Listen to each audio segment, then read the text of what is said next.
أما بعد أيها الإخوة المسلمون أيتها الأخوات المسلمات أحد أعلام الأمة من علماء الفقه والحديث أحد الأئمة الأربعة صاحب مذهب فهو الإمام الجليل إمام جليل أحمد بن حنبل rahimahullah ta'ala. Mes chers frères et sœurs, une des plus grandes figures de l'islam, savant du fiqh et de la science des hadiths, un des 4 imams les plus réputés, à l'origine d'une des 4 écoles juridiques, il s'agit de l'imam Ahmad ibn Hanbal. عاش بين القرن الثامن والتاسع. Il a vécu à cheval entre le 8e et le 9e siècle. اشتهر في حياته بعلمه الغزير وحفظه القوي. وليس هذا فحسب بل إن الله تعالى حفظ به الدين في وقت الفتنة. Sa réputation s'est faite non pas seulement par son savoir immense et sa capacité à mémoriser, mais également parce qu'Allah a fait de lui une cause qui a permis de préserver intacte sa religion à un moment donné de l'histoire, comme il l'avait fait avec Abu Bakr as-Siddiq radiyallahu anhu bien plus tôt. في العهد العباسي امتحنت الأمة والعلماء خاصة. Pendant la dynastie des Abbassides, il y eut un événement qui mit à l'épreuve toute la communauté, et notamment les savants. فكان الخلفاء معجبين بقضية فلسفية وعقدية أخذوها من أهل الكلام وبدأوا يمتحنون الناس فيها. Les califes de l'époque, de cette époque abbasside, furent pris par une étrange obsession vis-à-vis d'une question philosophique et qui concerne la croyance, et ils se mirent à mettre à l'épreuve et à tester les gens par rapport à cette question. فبدأوا ينشغلون ويهتمون بهذه القضية وهي نسبة الكلام إلى الله وهل الله سبحانه وتعالى يتكلم وأن القرآن ليس كلاما وليس كلام الله. Mes chers frères, je vais vous demander d'avancer et de bien combler tous les vides. Donc ils se sont intéressés à une question qui concerne la nature de la parole de Dieu. Et ont commencé à vouloir propager l'idée qu'Allah ne parle pas, que le Coran n'est pas la parole d'Allah. Alors ils se sont intéressés à cette question et ils ont commencé à la propager et à en faire quelque chose un cheval de bataille, comme si c'était la question la plus importante.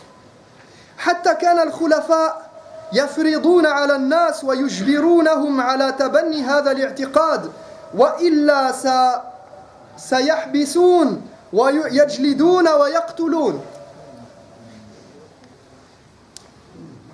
أو سيحبسون هؤلاء الذين رفضوا هذا الاعتقاد ويجلدون ويقتلون, au point qu'ils forçaient les gens à adopter cette croyance sous peine d'être emprisonnés, torturés, voire même tués. ولم يكن آنذاك من يقوم لهم ويدافع عن ما يعتقد إلا القليل. وهذا من خلال 20 سنة بل أكثر من عهد الخليفة المأمون ثم المعتصم ثم الواثق. À cette époque, personne n'eut assez de courage pour s'opposer à eux. Pendant le règne de 3 califes, Al-Ma'moun, Al-Mu'tasim et Al-Wathiq, pendant plus de 20 ans, وهم يمتحنون العلماء ويعذبونهم ويرسخون هذا المذهب الباطل في أذهان الناس. لكن الإمام أحمد قام لهم ورفض وثبت على الحق. Plus de 20 ans à torturer les savants, à mettre dans la tête des croyants cette idéologie, sans que personne ne puisse rien dire. Mais l'imam Ahmad refusa de se soumettre et il est resté ferme sur ses positions. لكن ليس موضوعنا اليوم ترجمة هذا الإمام الجليل Mais je ne suis pas là pour vous raconter l'histoire de l'imam Ahmad. Vous vous en doutez. أريد أن أقف معكم وقفة سريعة على قصة حدثت في هذا الوقت. J'aimerais me concentrer plutôt sur un moment phare et particulier de ces 20 années. وقفة مع هذا الذي حدث في ظلمات السجن. C'est un moment exceptionnel qui a eu lieu dans l'obscurité d'une cellule.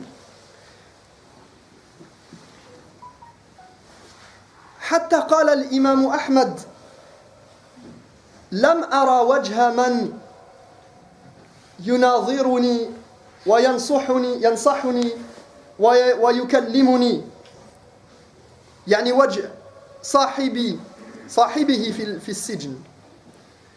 L'imam Ahmad dira, il faisait si noir que je ne pouvais reconnaître le visage de celui avec qui je discutais. وهذه القصة يرويها ابن الإمام أحمد عبد الله. يقول عبد الله ابنه كثيرا ما كنت أسمع أبي يقول اللهم اغفر لأبي الهيثم اللهم ارحم أبا الهيثم فقلت له ومن أبو الهيثم يا أبتي. Et c'est le fils de l'imam Ahmad qui nous raconte cette histoire, qui s'appelle Abdullah. Il raconte que lorsque son père priait la nuit, il l'entendait toujours répéter cette invocation. Oh Allah, pardonne à Abul Haytham. Oh Allah, fais miséricorde à Abul Haytham. Donc vous imaginez l'imam Ahmad qui fait constamment et continuellement cette invocation pour cette personne, ce personnage mystérieux, Abul Haytham. Et son fils lui dit, mais c'est qui ce Abul Haytham? Donc il lui demanda, qui est cet homme? قال الليلة التي سبقت جلدي وضعوني في زنزانة مظلمة فوكزني رجل وقال أأنت أحمد ابن حنبل قلت أجل قال أتعرفني قلت لا. Donc l'imam Ahmad raconte, il dit qu'il faisait sombre cette nuit-là. Il dit on m'avait mis dans la cellule et on m'avait pieds et poings liés. Vous savez comment on traitait les gens à l'époque, et encore maintenant, mais encore pire à l'époque. Et donc enchaîné dans une cellule, on l'amène dans la cellule, on le pousse, maltraité, le garde l'envoie et lui donne un coup de pied ou le pousse pour le faire rentrer. Et il dit qu'il est tombé la tête la première et face contre terre. Et bien sûr, il est effrayé de sa situation et de ce qui va lui arriver le lendemain. Pourquoi? Parce que c'est la veille de son châtiment. Il est supposé être fouetté le lendemain et torturé le jour suivant. Et il dit, puis j'entendis au fond de la pièce, dans un coin, au fond de cette cellule, il entend quelqu'un qui lui parle. Mais je ne voyais pas son visage. Il me dit, sais-tu qui je suis? Il dit, mais je ne peux même pas te voir. Comment puis-je savoir? Il lui dit, est-ce que tu es bien l'imam Ahmad? Il lui dit, naam, effectivement, ajal. Alors il lui dit, je suis Abul Haytham. Qala ana Abul Haytham, lissun, sharibun lil khamr, qati'un lil tariq, maktubun fi diwani amir al-mu'minin anni julidtu 18,000 jalda mutafarriqa. Il lui dit, c'est moi Abul Haytham, le voleur, buveur de vin, bandit de grand chemin, inscrit dans les registres du calife avec 18 000 coups de fouet. J'ai fait tellement de bêtises, tellement de choses mauvaises, à chaque fois je me suis fait attraper et on m'a puni. Et vous savez, à l'époque, on n'aimait pas trop, ils n'avaient pas beaucoup de prisons, beaucoup d'endroits, ils ne mettaient pas forcément dans la prison tout de suite, ils pouvaient donner un châtiment et relâcher la personne en fonction des châtiments et des lois en vigueur. Et donc, il dit, j'ai été inscrit, on m'a donné 18 000 coups de fouet pour tout ce que j'ai fait, tout au long de ces années. وقد احتملت كل هذا في سبيل الشيطان فاصبر يا أحمد فأنت تضرب غدا في سبيل الله. Il dit, j'ai supporté tous ces châtiments dans la voie du diable, pour l'argent, pour le plaisir futile, pour tout ce qu'il a pu faire, et il a supporté malgré tout. Il dit, et demain, lorsqu'ils t'amèneront pour te punir, supporte cela dans la voie de Dieu. Il lui dit, sois fort. Si j'ai pu être fort, moi, alors que je n'avais aucune cause à défendre, je n'étais même pas là pour la bonne cause, et toi, tu es là pour ta croyance, tu es là pour le message de l'islam, tu défends la sunna du prophète, alayhi salatu wassalam, alors sois fort. قال أحمد ولما أوثقوني وبدأ الجلد كنت كلما نزل الصوت على ظهري تذكرت كلام أبي الهيثم وقلت في نفسي اصبر يا أحمد فأنت في سبيل الله. Lorsqu'on m'amena, dit l'imam Ahmad, et qu'on commença à me fouetter, à chaque fois que le fouet touchait mon dos et que je ressentais la douleur, je me rappelais alors les paroles d'Abul Haytham et me disais en moi-même, tiens bon Ahmad, car tu es dans la voie d'Allah. أيها الإخوة كثير من الفوائد قد تستنبط وتستخرج من هذه القصة، لكن الفكرة الأساسية والأولى هي إن لم تكن أنت أحمد فكن أبا الهيثم. إن لم تكن أحمد فكن أبا الهيثم. Il y a beaucoup de choses à dire sur cette histoire et cet événement, et on peut en extraire énormément de leçons. Mais la première des choses, c'est que nous disons, si tu n'es pas l'imam Ahmad, sois au moins comme Abul Haytham. Alors pas pour aller voler, boire de l'alcool et tout, hein. Non, sois comme Abul Haytham, et on va en parler dans sa manière de se comporter ici, à ce moment précis, dans cet événement. إن لم تكن قادرا على حمل راية الإسلام وأن تظاهر الحق فكن مع الحق وأهله. Si tu n'es pas à la hauteur de l'imam Ahmad pour porter sur tes épaules et endosser cette responsabilité de porter le message de l'islam haut et fort et défendre la vérité et en supporter les conséquences, au minimum sois Abul Haytham, qui malgré ses défauts, malgré tous ses péchés, il était du côté du bien, de la vérité, et il a aidé l'imam Ahmad. ليس المراد ولا حاجة أن تكون معروفا وأن تصبح إماما. Tu n'as pas besoin d'être connu. طيب Inch'Allah, les frères, essayez de laisser la place à vos frères. Comblez tous les petits vides. C'est ça qu'on va en faire. Tu n'as pas besoin d'être connu, reconnu, d'être un cheikh ou un imam pour apporter ta contribution à l'islam, à la communauté, pour rappeler à l'ordre quelqu'un, pour le soutenir. لأن شرف الإنسان وعزه ليس في شهرته وإنما في دوره الفعال في مجتمعه وبين إخواته ومع إخوانه وأهله وبلده. Parce que la grandeur de quelqu'un et sa noblesse n'est pas liée à sa notoriété. Aujourd'hui, on est à l'ère de la technologie, des réseaux sociaux, YouTube, etc. Tout le monde veut devenir youtubeur, avoir sa chaîne, avoir le plus de vues possible, et pense que c'est ça, c'est en fonction de ça, et c'est parce que la personne est connue qu'elle a un mérite quelconque.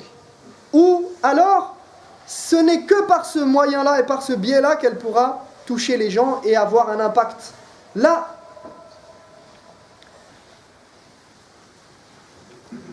la noblesse de la personne tient à ce qu'elle apporte dans la société, à ce qu'elle est capable de faire à son niveau. Al-Imam Ahmad la ya'rifu wajha hadha ar-rajul, walakin yatadhakkaru kalamah. L'imam Ahmad ne se rappelle même pas de cette personne-là, il ne connaît même pas son visage, il ne l'a jamais vu. Il a retenu son nom et encore c'est sa kunya. Abul Haytham, c'est son surnom, si vous voulez. Mais il se rappelle de ses paroles. وهذا واضح جلي في القرآن الكريم أن المرء يجب أن يكون له دور Ceci transparaît dans le Coran. Il nous montre de nombreuses fois l'importance de la contribution de chacun à son échelle et à son niveau. لا يهم من أنت وما اسمك هل نعرف الرجل من آل فرعون الذي أيد موسى عليه السلام. Peu importe ton nom, peu importe ta notoriété, est-ce qu'on connaît le nom du croyant de la famille de Pharaon qui a tenu à ses valeurs de foi et qui a dit وَقَالَ رَجُلٌ مُؤْمِنٌ مِنْ آلِ فِرْعَوْنَ يَكْتُمُ إِيمَانَهُ.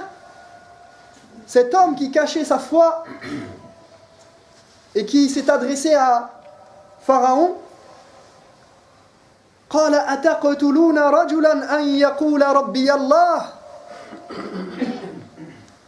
Il dit, allez-vous tuer un homme pour la seule raison qu'il affirme Dieu est mon maître? وَقَدْ جَاءَكُمْ بِالْبَيِّنَاتِ مِنْ رَبِّكُمْ. Alors qu'il vous apporte des preuves évidentes de la part de votre Seigneur. قال وَإِنْ يَكُ كَاذِبًا فَعَلَيْهِ كَذِبُهُ وَإِنْ يَكُ صَادِقًا يُصِبْكُمْ بَعْضُ الَّذِي يَعِدُكُمْ إِنَّ اللَّهَ لَا يَهْدِي مَنْ هُوَ مُسْرِفٌ كَذَّابٌ. Il leur dit, et il continue, il dit, allez-vous tuer cet homme juste pour ça? S'il ment, son mensonge se retournera contre lui, et il retombera sur lui seul. Et s'il dit la vérité, une partie de ses menaces s'abattra sur vous à coup sûr, car Dieu ne dirige ni les pervers ni les menteurs. Lam yaqul hadha al-lis Abul Haytham man ana hatta ukallim mithla al-imam Ahmad. Ce voleur qui est ici Abul Haytham ne s'est pas dit qui suis-je moi pour aller donner des leçons à l'imam Ahmad. Je suis un moins que rien, un pécheur, un voleur, quelqu'un qui se retrouve dans la prison depuis tant d'années, qui s'est fait prendre à chaque fois à faire des mauvaises choses. Et s'il devait y avoir quelqu'un qu'on ne pourrait pas blâmer d'être resté en retrait, c'est bien Abul Haytham. S'il devait y avoir quelqu'un qu'on pourrait dire dans cette histoire que c'est pas grave, Ma'lèche, c'est pas un problème, eh bien, ça serait Abul Haytham. On pourrait dire, c'est pas grave. فلا ينبغي أن يحتقر الإنسان نفسه. Il ne faut pas que tu te sous-estimes. Il ne faut pas se mésestimer, il ne faut pas se dévaloriser et penser qu'on n'est pas capable de faire les choses. Bien sûr, il ne faut pas se surestimer, il ne faut pas s'enorgueillir, mais il ne faut pas non plus se voir incapable, faible, moins que rien, incapable d'agir et de concrétiser quoi que ce soit. لأنك لو لم تثق بنفسك أنت من سيثق بك. Parce que si tu ne crois pas en toi un minimum et que tu ne respectes pas ta propre personne, ce sera presque impossible que les autres croient en toi. وقال النبي عليه الصلاة والسلام لا تحقرن من المعروف شيئا. Le prophète عليه الصلاة والسلام a dit, ne sous-estime jamais la bonne action, si petite soit-elle. Parce que non seulement tu peux en recevoir et en obtenir des récompenses innombrables, mais tu ne sais pas ce que ça peut engendrer ici sur terre, quel impact peut avoir cette action si petite soit-elle. Donc ne sous-estime pas ce conseil, cette bonne parole. Regardez, il était là à un moment clé et il a juste dit les paroles qu'il fallait pour soutenir l'imam Ahmad. Il aurait pu se taire, il aurait pu parler de tout et de rien, ou dire ah tu vas souffrir, dis donc, moi je suis passé par là, c'est rien. Non, il était là pour aller dans son sens et le soutenir et lui donner le bon conseil et la bonne parole. انظروا في سورة ياسين الله سبحانه وتعالى يتحدث ويقص لنا قصة القرية التي أرسلت إليها 3 رسل قال تعالى واضرب لهم مثلا أصحاب القرية إذ جاءها المرسلون. Dans Surat Yasin, Allah subhanahu wa ta'ala nous parle d'une contrée, d'une cité vers laquelle il a envoyé 3 de ses messagers. Pas 1, pas 2, 3. 3 personnes qui sont des prophètes et des messagers qui sont partis, qui ont été envoyés pour propager le message de l'unicité d'Allah. Allah dit, propose-leur comme exemple les habitants de cette cité auxquels furent dépêchés des prophètes.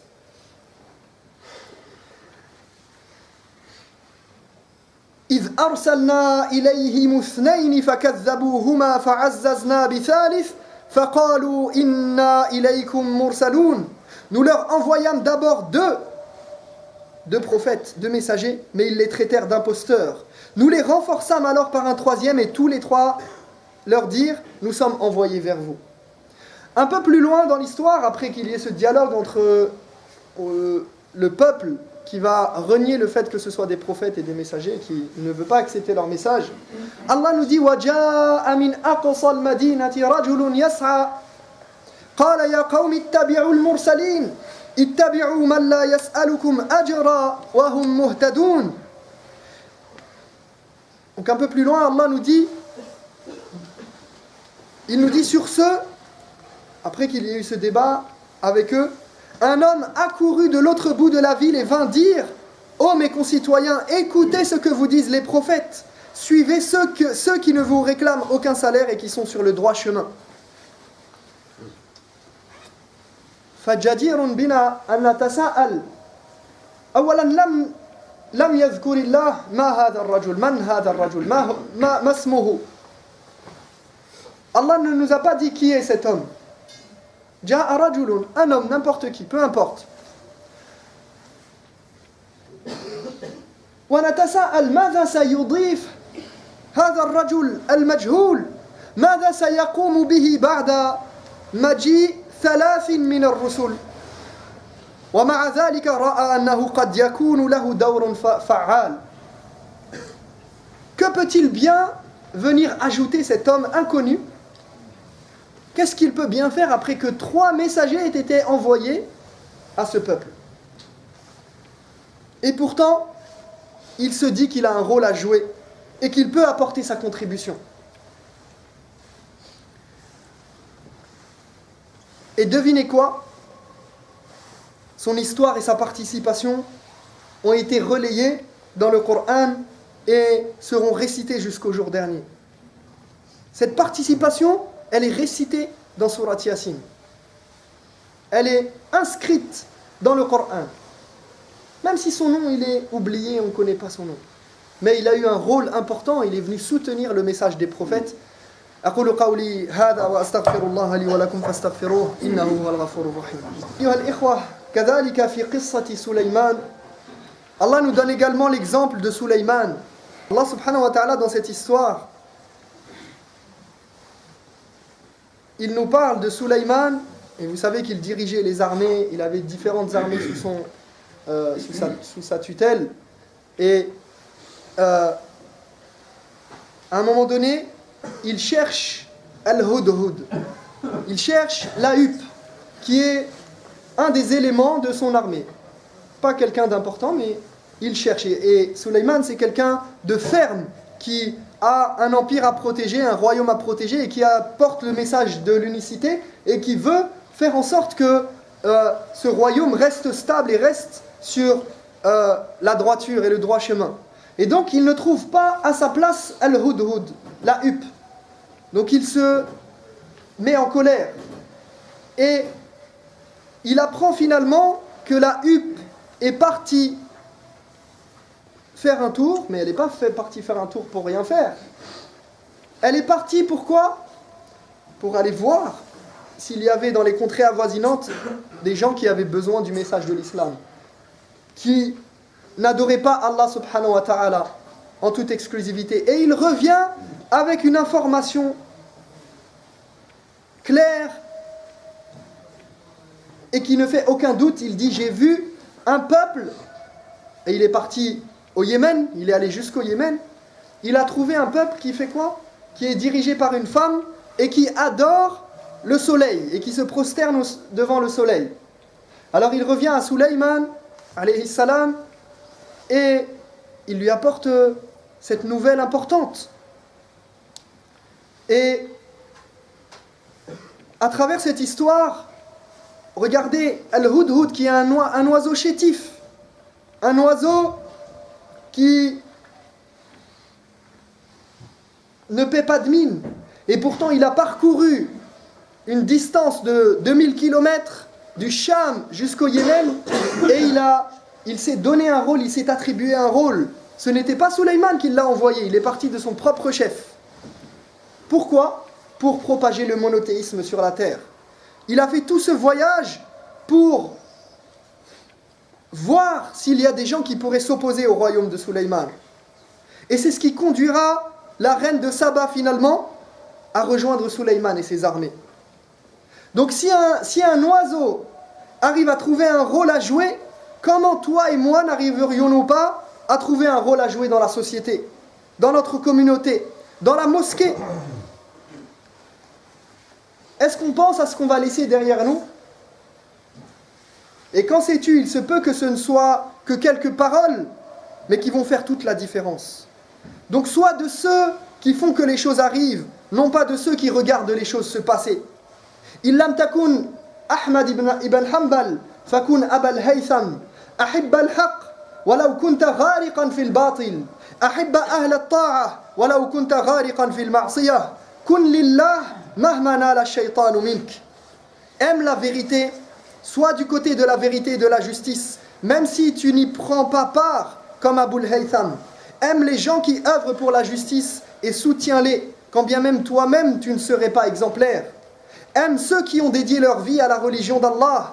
Aime et sois du côté de ceux qui prennent des responsabilités et qui mènent la barque. Aime-les, aide-les et soutiens-les.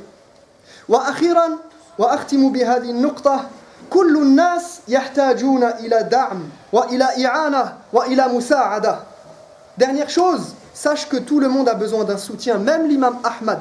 Même l'imam Ahmad avec sa science, avec sa connaissance, avec sa position dans la société à un moment donné, avec toute la sunna qu'il porte en lui et son savoir et ses bons comportements et ses bonnes manières et sa notoriété, il a eu besoin, il a apprécié que Abul Haytham, au fin fond de cette cellule, soit avec lui et le soutienne et soit derrière lui. Regardez le prophète, alayhi salatu wassalam, il a eu besoin de ses compagnons pour porter le message. Tous les prophètes ont eu des compagnons pour les aider à porter le message. Et parfois on a l'impression que ceux qui tiennent les commandes, qui prennent les devants, qui prennent des responsabilités, eh bien ils n'ont besoin de personne. Au contraire, tout le monde a besoin d'être soutenu, tout le monde a besoin d'être encouragé.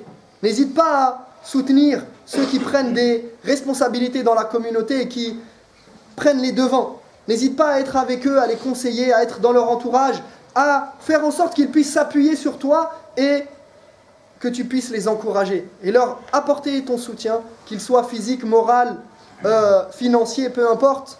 Sois là du côté de la vérité. Nas'alullah tabaraka wa ta'ala an yahdiyana lima yuhibbu wa yarda.